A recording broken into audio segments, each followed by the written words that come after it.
Have you ever wondered what would happen if you went back in time and accidentally messed things up? What if you became the object of your own mother's affection? That's exactly the wild situation Marty McFly finds himself in. Trapped in the past, his very existence is on the line, and every move he makes could erase him from history.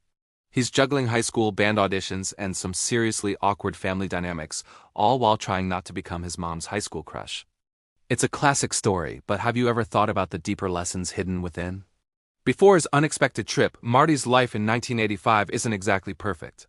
We get a glimpse into his family, and it's a pretty tough scene. His dad, George, is constantly being pushed around by his overbearing boss, Biff. His mom seems tired and a little resentful, and his older siblings aren't doing much better. The whole family feels stuck in a cycle of unhealthy habits and missed opportunities. This sets a really clear picture of what Marty is trying to escape and what he ultimately has to fix. It has a stark contrast to his own dreams of being a rock star and forging his own path. Then, everything changes with the arrival of the eccentric and brilliant Doc Brown.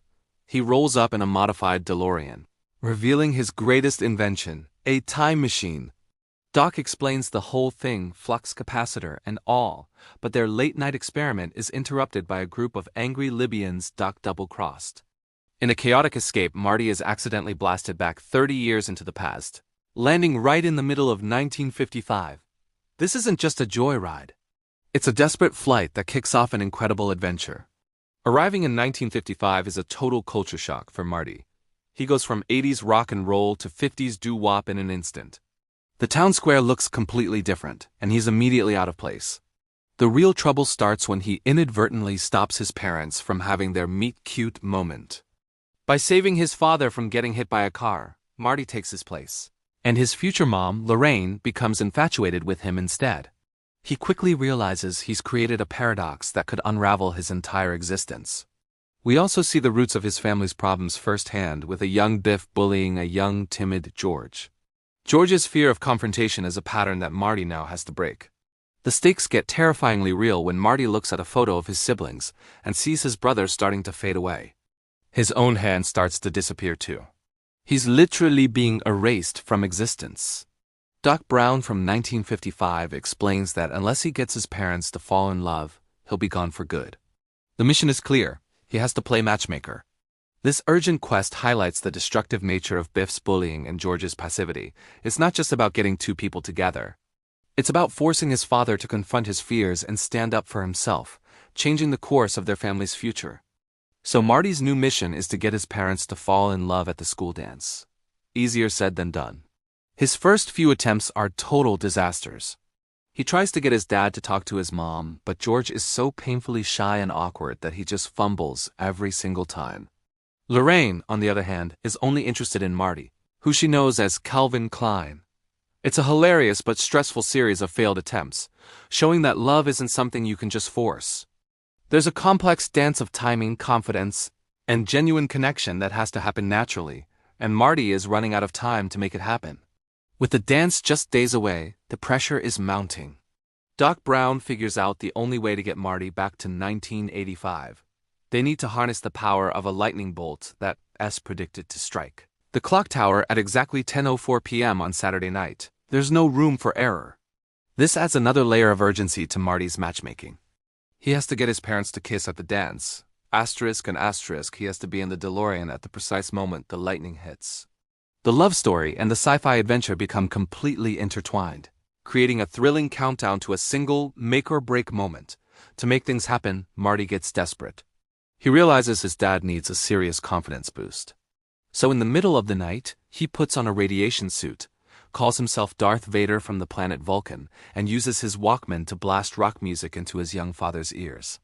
He threatens to melt George's brain unless he asks Lorraine to the dance.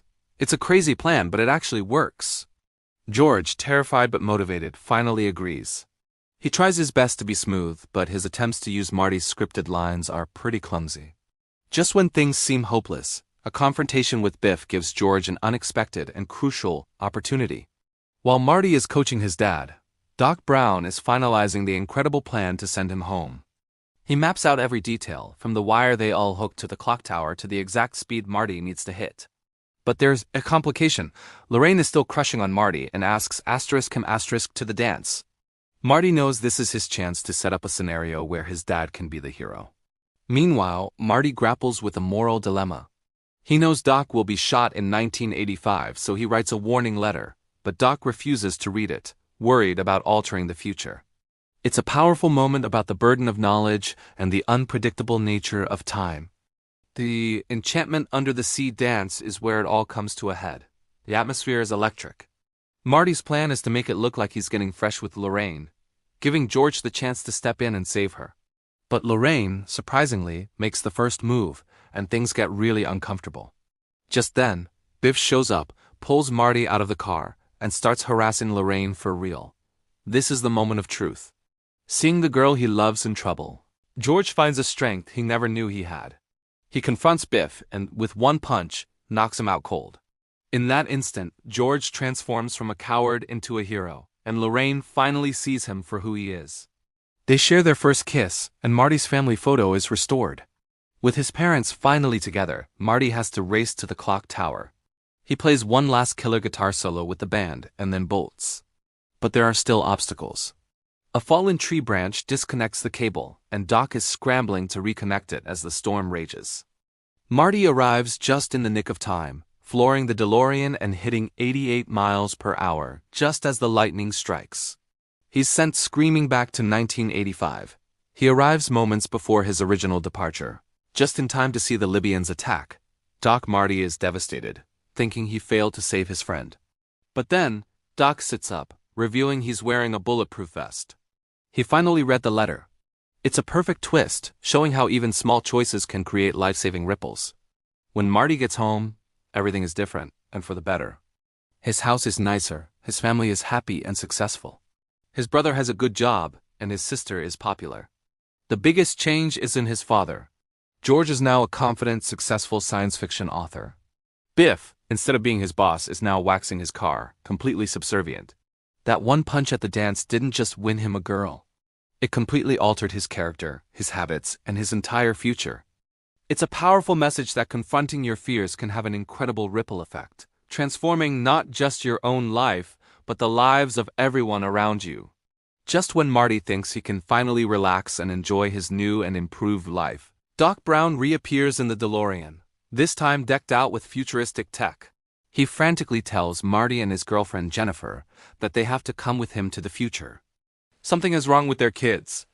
With his signature line, "Where we're going, we don't need roads," Doc sets them up for their next adventure. It's a thrilling cliffhanger that perfectly captures the film's spirit of endless possibility. The story reminds us that the future isn't written in stone, and our choices, big and small, have the power to shape it. Thank you so much for watching.